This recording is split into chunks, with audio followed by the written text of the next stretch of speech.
There are things that we can learn just based on a few little hints because so many people do things in so many similar ways. And so the ability to get that hint, that little digital breadcrumb, and match it to a model very quickly so that you can move on to the next best action is really, really critical. The question for me is, why don't average and underperformers see that as clearly as winners do?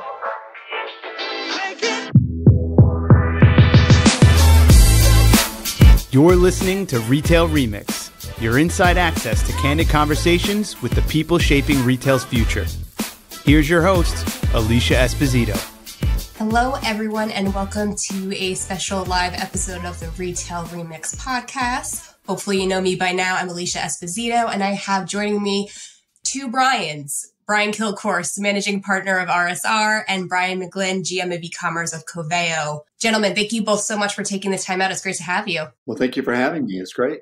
Likewise. Thanks for inviting us on. Yeah, I couldn't resist because you have some fantastic and extremely relevant research that I'm excited to get into with you, all about the digital acquisition methods of retail winners. Acquisition is a very big topic right now. So Brian, on the Coveo side, curious, what inspired you to dig deeper into this topic and, of course, bring in RSR for some assistance there? Certainly where we are as a company, Coveo, publicly traded, actually announced their earnings yesterday. I had some information there. But altogether, what we do, we provide a relevance platform for retailers, for brands that want to sell direct to customers. And really the area we go in is we work to do two things. One, go in and help our customers optimize the way they interact with their customers, remove friction from purchase processes through content recommendations and through search. In others, we help service their customers after sale by providing ways to reduce friction and getting information they need in that. So what's important for us, and really it prompted us to reach out and partner with RSR, was to really understand the state of the market, understand our customers, really take a pulse on what they're seeing on the key problems that are out there. And that's where it was very interesting. Some things confirmed, some things were really eye-opening as well. That's great. So, Brian, to that end, I agree. RSR always does such a great job of kind of benchmarking the industry, right? Kind of identifying the priorities, but also the challenges, the inhibitors that are maybe preventing some organizations from embracing certain trends or taking certain leaps in terms of innovation or customer experience. For those who, I don't know who wouldn't know RSR by now, but that's a different conversation. But for those who maybe don't know your methodology or how you go about getting those benchmarks and assessing the market, can you share a little bit about what that process entails and maybe what your particular objectives were for this research? Yeah, well, that's a great question. First of all, we study the business use case that drives the adoption of technology in retail. So there's a bias in our research, and the bias is that information and technology is what differentiates what we call retail winners or overperformers than everybody else. And it turns out to be almost always true. So we study the business use cases. There's plenty of great research in the industry about technology A versus technology B, who's on the magic quadrant, who's on the wave, and those kinds of things. The world did not need yet another one of those kind of research firms. But what we thought was lacking, and we still think needs to be brought forward, are those practical business use cases that drive adoption. So we studied the business challenge, which is almost always the external pressure that's causing retailers to consider an issue. The opportunities, the second part of our methodology, is really how overperformers flip those challenges and make them opportunities. The third one we focus on is organizational inhibitors. And the way I would say this is it's the enemy within. It's if you know you have got a challenge and you know there's an opportunity for you, then why aren't you doing something? And this is actually one of the more fascinating parts of almost every report that we do. And then finally, in a broad swipe, what are the technology enablers that enable retailers to address the challenge or seize the opportunity? So what we've discovered over the years is overperformers that we call winners tend to do things a little differently. They do all the basics really well, but they also have a different outlook. And that outlook is what usually results in a series of recommendations that we make to retailers. Now, in this particular case, we've been studying e-commerce, I think, since 2009. And we've seen e-commerce grow from a standalone channel to a channel that's integrated with traditional operations. And now we're seeing the very beginnings of a third generation of e-commerce that is really where e-commerce capabilities are integral to the entire operation. So you would think instead of it being a siloed application, bits of e-commerce are in everything, are in every commercial interaction, whether it's a consumer or with another business partner. So, for example, if you need to get a payment widget, you can get a payment widget. If you need to get a product lookup widget, you can get a product lookup widget, all those kinds of things. If you need to do an optimized search, you can get it in aisle or on your mobile phone or on your e-commerce site or perhaps in social media. All of these things, maybe using your Alexa device at home. All of these things are starting to emerge very, very quickly. And that's because I think it was accelerated by COVID, but consumers now use the digital experience as the front door to their total shopping experience. And the majority of consumers do that all the time. I'm sure everybody on this call does it all the time. So we wanted to see how retailers are differentiating in that world when e-commerce is expanding its capabilities, its use cases, and its adaptability to new conditions almost as we speak. Very fascinating. And I agree. It seems like that digital component is just ingrained in so much in everything that we do today. So I'm curious, I mean, did RSR or even Coveo, even since this was a collaboration, kind of come into this exercise or this process with some maybe preconceived notions or hypotheses around what potential outcomes could be? Or do you try to kind of go into this process letting the survey pool do the talking and use their guidance around inhibitors and the tech implementation? I'm curious if there were any starting points that guided your earlier decisions. Well, I'll kick in. And of course, we were very pleased to be found by Coveo. That was thrilling. So we were very excited to work with them.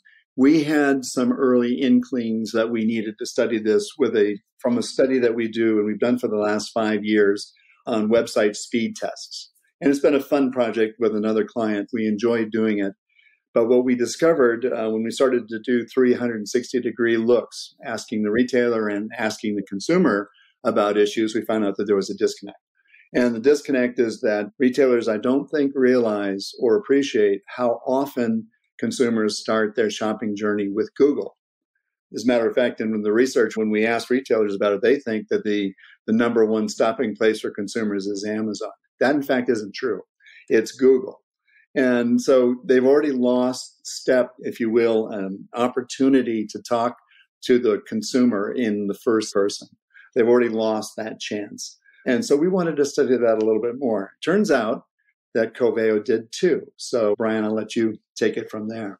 Yeah, I mean, absolutely. I mean, if you look at it, when we reached out to RSR, I mean, we had a lot of preconceived notions and some very, very strong in data based on our existing customers. And that's an area where, given, for example, when you work with Coveo, actually, we're talking to Kilcourse in another hour or so about what their journey has been with Coveo. In a similar case, they'll talk about they sell shoes, they own Famous Footwear, they own other brands, Sam Edelman and others, and they've went through a journey to digitize.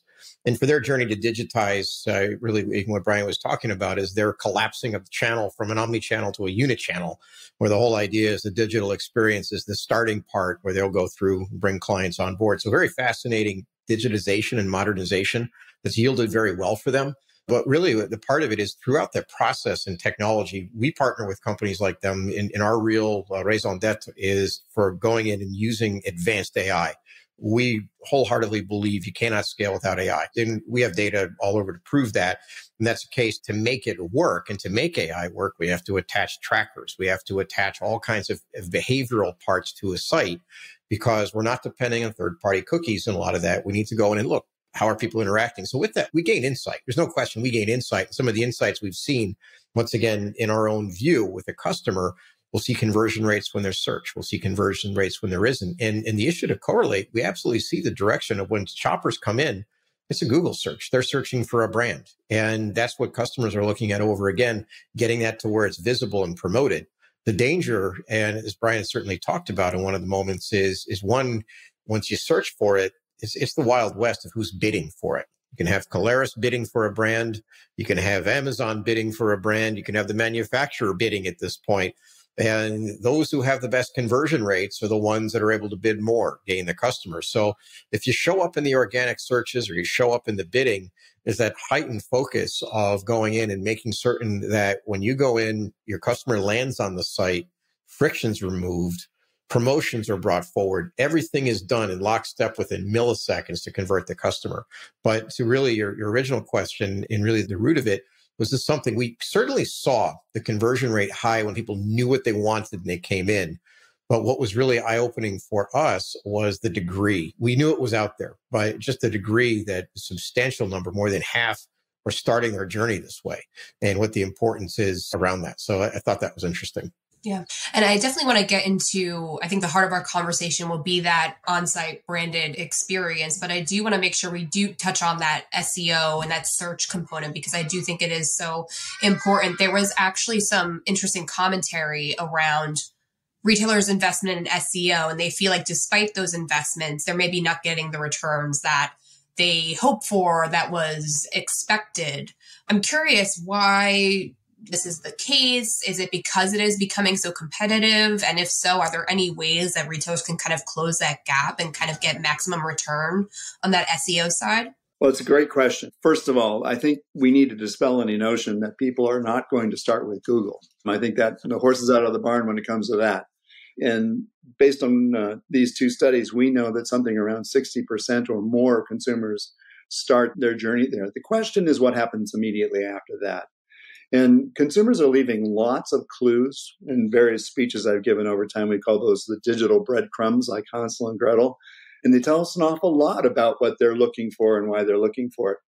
So think about your experience in the digital domain, and let's compare it to an old-fashioned store. When you think about the way we would work with a store, you get familiar with the way it's laid out, where the products are. If you're in the grocery store, you go down the pasta aisle, or you go down the fresh produce aisle, or whatever aisle you want to start with, because you're trying to solve a lifestyle problem. In websites, consumers are more often than not told to start at aisle 1 and start weaving their way through the product category until they finally get to the thing that they want. And that's irrelevant. It doesn't matter to them. As a matter of fact, it becomes an irritant really fast. So just for fun, when we were doing the study, I went on to one of the fastest sites from that other study I mentioned to you and said, okay, I'm going to experience this brand. I'm going to go on. And it's not hard to figure out what I'm interested in. First of all, it's fairly obvious I'm a male. It's fairly obvious that I'm over a certain age, and because of the kind of clues I leave. And yet I still had to go through the merchandise hierarchy. What am I looking for? Men's, women's, children's, or closeout, those kinds of things. And then I say, what am I looking for? Shoes, pants, shirts, or coats? And then I work my way down. And finally, after the 5th or 6th click, I get to the product information pages that I'm actually interested in. Now, the thing that's really ironic is I actually am a frequent shopper for this one retailer, and they already know a bunch about me. They know what I buy. Typical middle-aged white guy, right? I keep buying the same things over and over and over again on a certain cadence. This is not hard to figure out. So the question is, how do you get me quickly to the solution that I'm more likely to look for? And then secondarily, how can you incentivize me to look at adjacencies, if you will, for other things in the collection that might be interesting for me? So if I'm buying walking shoes, maybe I need some new socks too. Those kinds of things. And it's not hard to do if you set your mind to doing it. The technologies will let you do those things. So what retailers need to do now is they need to take what's become a ubiquitous experience, pretty much the same for every retailer, and they need to turn it into something, first of all, that tells the brand story in a compelling way, and secondarily, to move the consumer to the desired solution as quickly as it can be effected. That doesn't mean that you can stop spending on SEO in Google, because that, as I said, that horse has left the barn. You need to deal with that reality. But it's what you do next, which is really, really important. Yeah, and Brian, I'm really glad you brought that up, because there was one set of data points that made me pause a little bit. So 83% of respondents said that their most important priority was acquiring more traffic, while 59% said they wanted to drive more on-site conversions. I feel like this kind of aligns with what you're referring to, that like you get to the site but everyone kind of has the same experience. There's no tailoring of the journey based on past behaviors or how engaged a consumer may be with a particular brand. Are retailers just like focusing on this acquisition piece and getting as many people as possible to the site, but aren't emphasizing that actual journey and that actual experience as much as they should? Well, that's certainly our opinion. And I'll let Brian from Coveo talk about that too. But yeah, the retailers want to acquire customers, and who doesn't? I mean, that's like motherhood and apple pie. Why wouldn't you want to acquire customers? But you need to think about what happens right after that. What do you want the experience to be? And just, again, I'll go back to the old-fashioned store. When I was an executive at a retail company, the stores had a mezzanine. And we used to go up to the mezzanine, which had the smoke glass that you couldn't see through if you're a consumer. And we would watch how people would use the store. And that was important, as corny as it sounds, because you could see that customers worked the store a certain way. They knew how to get what they needed to get quickly. Well, retailers need to do the same kind of a thing in their digital domain. They need to understand how consumers are using the digital store and favor those behaviors in a way that accentuates the value of the brand. Brian, I know you have a take on this. I mean, absolutely. You look at it, some of the important variables we look at with the retailer is going through on, certainly there's acquisition. So we look at 83% of customers wanting to get more traffic. There's an acquisition cost. The items that go into the acquisition cost, on top of that, we've got the conversion. So you look at how much you convert. Third variable, you look at average order value. And then ultimately, that's going to translate to the most important variable is profit. With profit, you can go in and buy more ads. You can gain more market share. You can really focus on that. And that's the key part that we see in really going in is how do we go in and ultimately maximize a profitable experience for a retailer to where they're selling the best mix, they're adding on the components, and they're going in and really providing that opportunity. At the same time, provide that value to a customer. And that's going to drive the velocity. That's going to drive the conversion. And finding the two where they mix is really the important part where machine learning comes in at scale. You know, as Brian mentioned, I remember my time, it was my first job as well, was in retail, where we'd sit and right in high school, I'd go in, we'd be up with the mezzanine, you'd watch people, and sometimes they're watching to see if people take a 5-finger discount, or as others watching their behavior with new parts around there as well. And it was an interesting part where that whole idea back in the day, certainly in an open loop world where we'd look at merchandising mixes, we look at components, there was an area around it. Now you go forward in the analog world, some organizations, certainly when you think about the pinnacle of the best experience, you think about clothes shopping at some organizations. You look at where Nordstrom, for example, is famous for, is a concierge or that white glove treatment where you walk in the door and someone can go in and they'll guess your size, they'll guess you may be interested in. You'll probably end up spending about twice as much as what you expected by buying a lot of add-ons and other parts. And you actually feel good about it because you got something out of there. So all said, it's an area where you walk out the door and all those things go in. So in the analog world, it's certainly something to aspire to. It works. It generates value. It removes friction. It goes in and gets people what they want. Digital's tough. And that's really where we go into is going in, especially when you have all the signals and other components that are out there that can go in. So when you think about it, digital bits are coming into your store at this time, and you have to guess why they're there. Are they browsing? Are they buying? Is it seasonal buying? Why do they land on this part? And what goes good with those particular items? And you think about all the permutations and opportunities that are out there to serve a customer. It leaves a lot where those that have tried the traditional lineups, traditional approaches of walkthrough with merchandising, it was effective 10 years ago and tools were there to do it. With AI, the bar has been lifted, and Amazon's absolutely, and Google have done the same. You think even Wayfair with 2,300 plus developers. They have the data, they have the means to do that. And clearly in our view, where we've come in, we've seen as a democratization of that, seeing, okay, there is a need for retailers that want to be relevant, want to curate, want to provide that end-to-end experience, but really in the point of needing to do that. And that's really where certainly what we see from that part on digital and what the overall experience is aspiring to be and what the value and the data points are that are out there. So a lot there, but say, Alicia, any thoughts on that as well? Yeah, no, I totally agree with your point that like the bar has kind of been lifted, right? There are tools out there. The capabilities are there.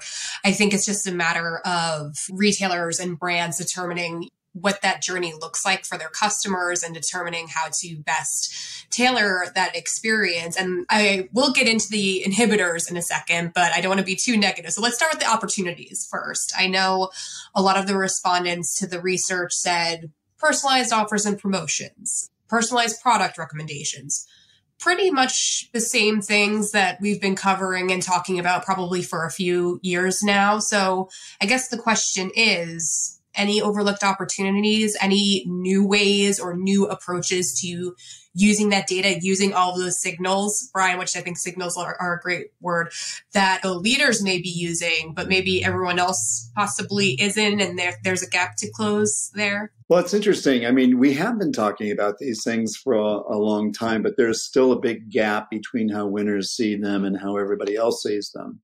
And I think what we came to is that winners aren't seeing something that the others aren't seeing. It's really a question of how much they emphasize it. So, for example, product recommendations. We take that for granted because of what Amazon has been able to accomplish in the marketplace. But 72% of winners think that that's a very important functionality versus only 63% of others. I want to ask those others, why not? Why don't you think that's important? Enabling community interaction between shoppers, that's more important to retail winners than others. And this is going to get to be a big deal because we're starting to see e-commerce widgets show up in streaming social media. So, for example, on Instagram and things like that. Personalized product suggestions and offers. Again, winners see this, more winners see this than others. And it's a little surprising, quite frankly.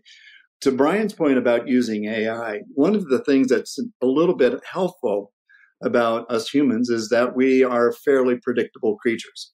It's the old Dunnhumby story from grocery. If somebody is looking for white wine, you can have some idea about what kind of meats they're going to buy for a dinner. If they're looking for red wine, then it's really more about the vintage and the type of grape and those kinds of things. So there are things that we can learn just based on a few little hints because so many people do things in so many similar ways. And so the ability to get that hint, that little digital breadcrumb, and match it to a model very quickly so that you can move on to the next best action is really, really critical. The question for me is, why don't average and underperformers see that as clearly as winners do? We've been talking about it for a few years. So there's just a certain reticence about that. And we actually saw this in the research that average and underperformers are very nervous about even experimenting with these things. They need to get over that for sure. Yeah. So, I mean, to that end, that hesitancy to experiment, I mean, that seems to be a cultural issue probably, right? I mean, are there any other internal inhibitors that may be preventing these companies from looking at things similarly to those retail leaders and winners? I'm sure there's probably a technical side of it too, but what really stood out to you? Well, there's that hesitancy to experiment. There's a long and let's call it a well-justified reason for that. When you think about how much retailers really spend on technology, they don't build things to throw them away.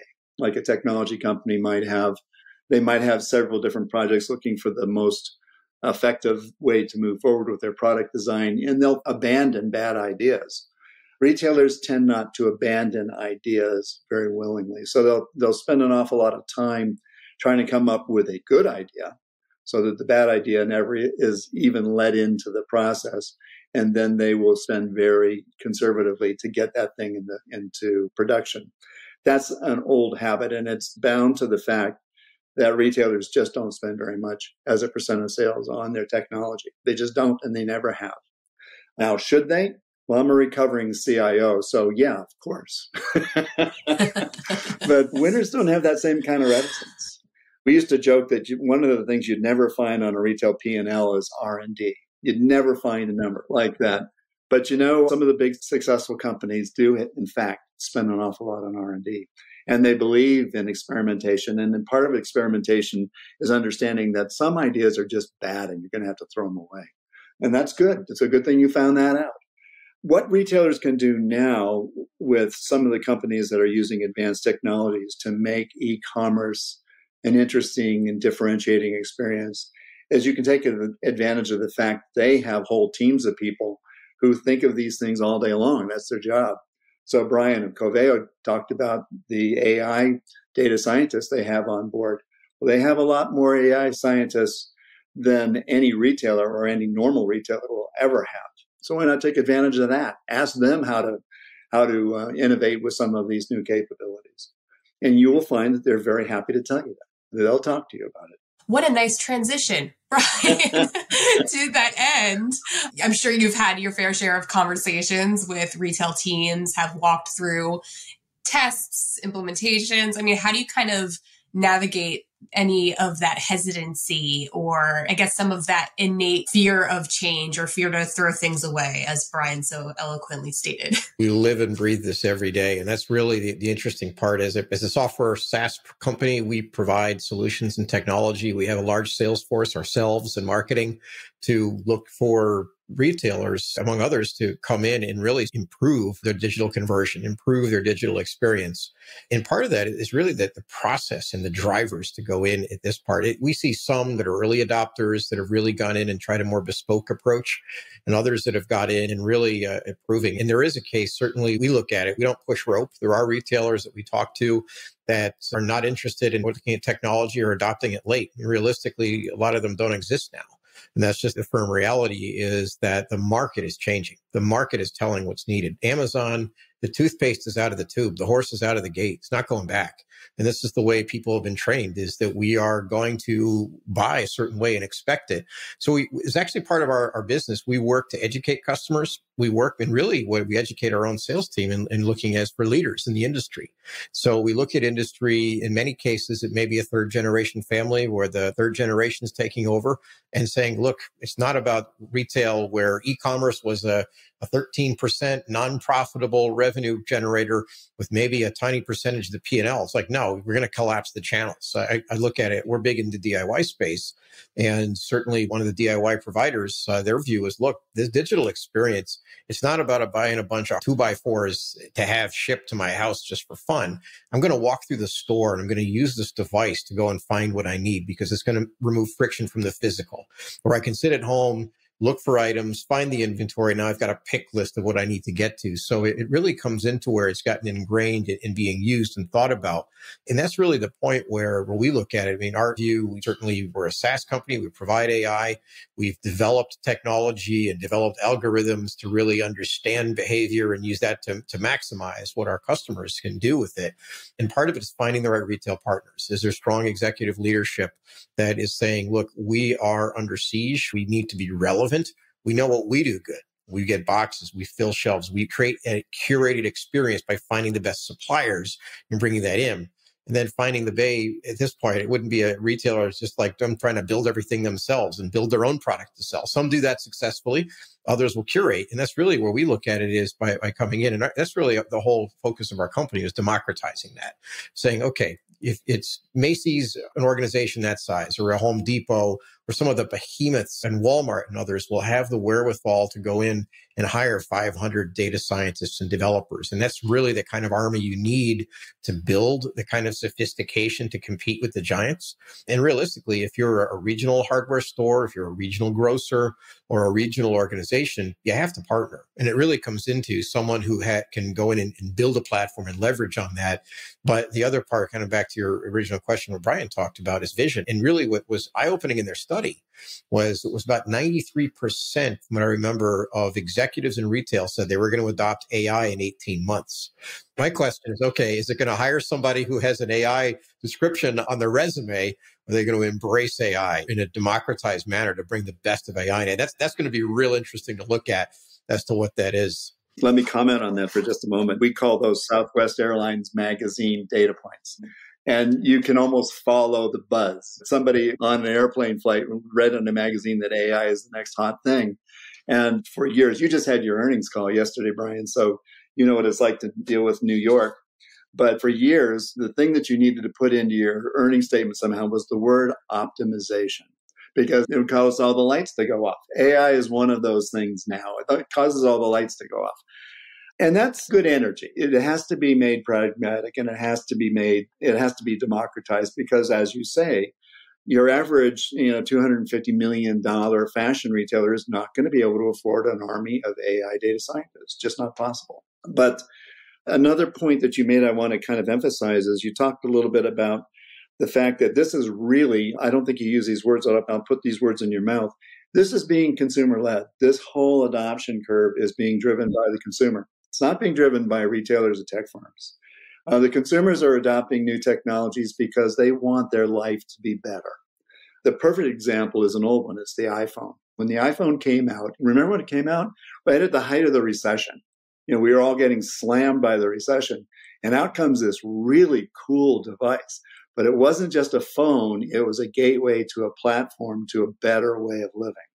So suddenly consumers could find the right solution to their lifestyle needs anywhere in the world.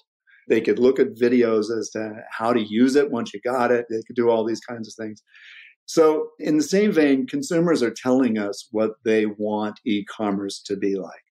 They're very happy to outsource a lifestyle issue to somebody that they can trust. So the question is, do you trust them to do it? And retailers need to build that basis of trust. One of the ways you can do it is come to the answer to the question before the consumers actually ask the question. It elevates the conversation to, oh, you get me, don't you? This is exciting. Okay, let's go further. Let's go to the next step together. So is that what's required? I'm thinking big picture trends and issues that are really top of mind right now. And everybody's talking about how do we get more ownership over the customer experience? How do we get more of that first and zero party data? And there was a staggering statistic. Only 5% of shoppers log into retailer sites while shopping. And I think that notion of actually the consumer actively raising their hand saying, it's me, I'm here. I want you to know I'm here doing things. Is that idea of designing this experience in a way that consumers want with the consumer in mind?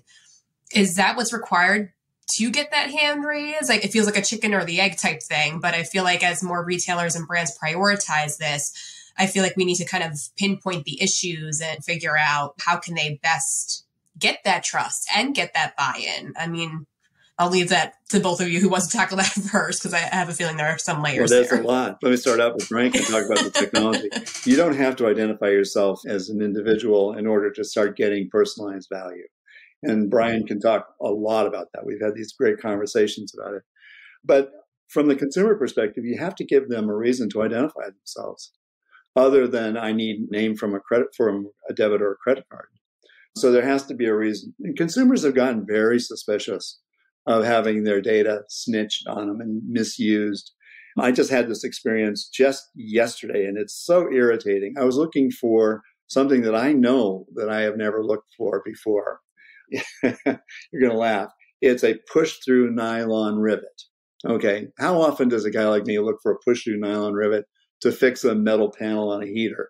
That within the hour, I was getting push-through nylon rivet ads on Facebook.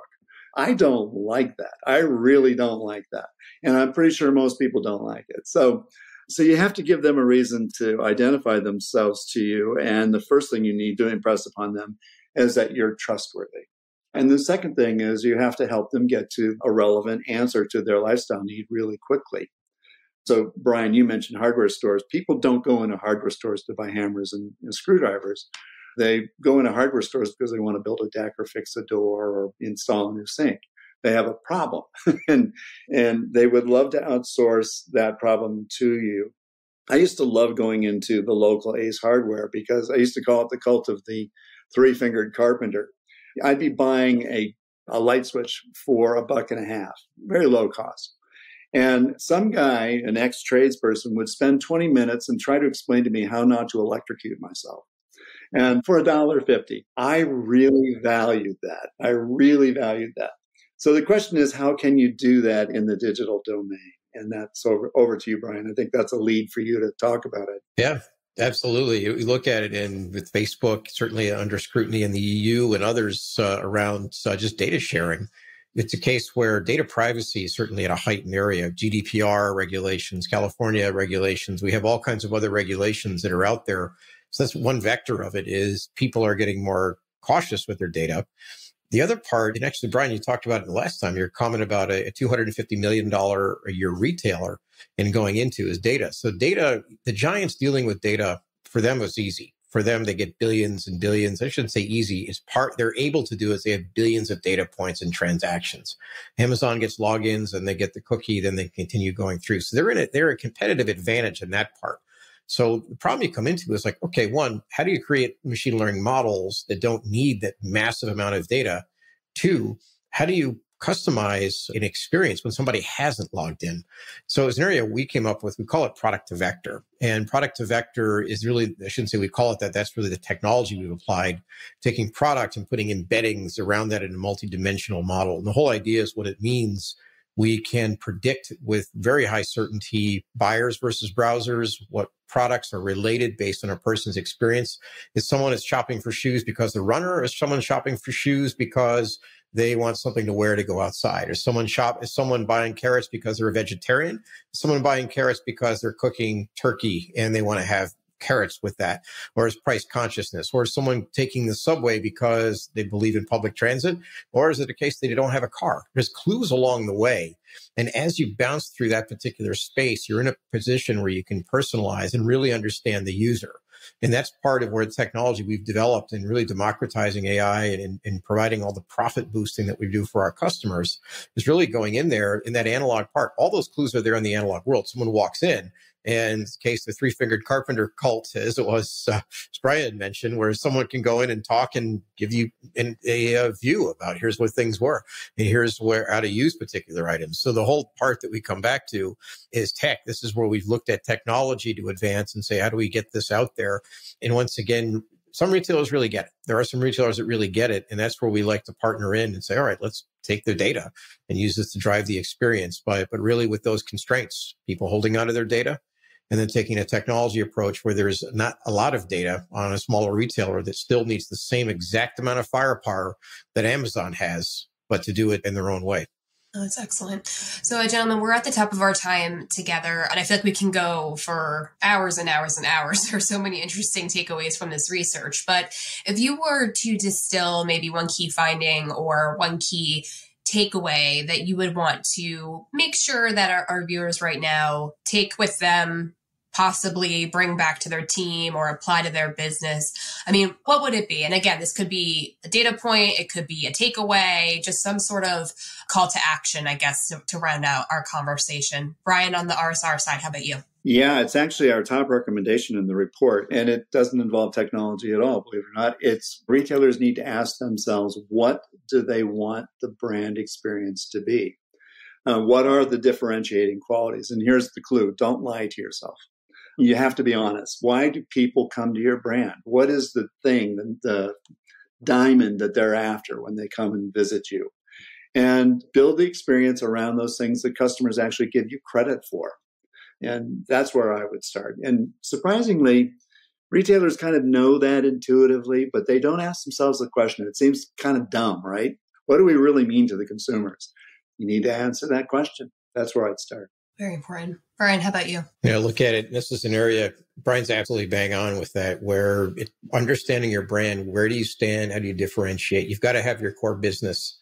And then really looking at it and embracing AI and understanding it for what it is. It is a change. There's no question about that. And that's the big thing we look at is we first got to pick the right partner. And then above and beyond that, there's an area where generally merchandisers are used to thinking about the grand average, about how do you go in, how do you have that static experience, but really embracing a tool set to where AI is going to make decisions. You'll have to teach the AI. You'll have to guide it and really guide the machine learning, guide it, your objectives. Is it inventory? Is it profit maximization? Is it long-term value? Different components that are out there. There's certain rules and boundaries, but it's really a way of thinking is, okay, open your mind to say, this is the way that you move on. You take and embody your brand, take and embody your experience, take and embody your components as you architect that, but also bring in the paradigm of here's AI that is going to make decisions. Is it going to be perfect? No, but it's going to learn. And the partner is going to work with you to build that part in there. And that's a new sort of technology that's there. And this is really from we look at the experience part, just AI throughout supply chain. There's a lot of those components that are there. Truly bringing in and embracing and empowering it and really committing to it is a big thing that I would say is everyone that looks at it and the Southwest Airline quote that goes in, the largest number possible to say, no, what does it really mean to go back and challenge their CIOs, go back and challenge their tech teams and say, all right, are we committing to it? How are we committing to it? What are the outputs? How are we going to measure that? And what's the impact that it's going to bring in? And by setting in those particular parts and putting in a framework, then a real modernization can get put in place and make a difference. And that's where we really look at it. And we believe we're certainly betting on the retailers. We're betting that they'll do it. And we're seeing the ones that are doing that. So we want to see more. We definitely want to see more as well. Awesome. Well, gentlemen, thank you again so much for taking the time out to chat with me, to dig into the research and extract some key takeaways and key findings. Again, it's a fascinating report, so I encourage everyone to check it out and see where they maybe stack up in terms of, providing these experiences that today's customer demands. Brian Kilcourse, Brian McGlynn, thank you again so much for taking the time out to join me today. Thank you very much. And to all of you, thank you for joining us. Again, please feel free to check out the report, get some more insights. And of course, if you have any follow-up questions for us, drop us a line in this feed on LinkedIn or on Twitter. We would love to keep this conversation going. But for now, enjoy the research and we'll see you next time. Thanks for listening to this episode of Retail Remix. Be sure to subscribe so you never miss an episode. You can find us on your favorite podcast player. Until next time, keep mixing it up.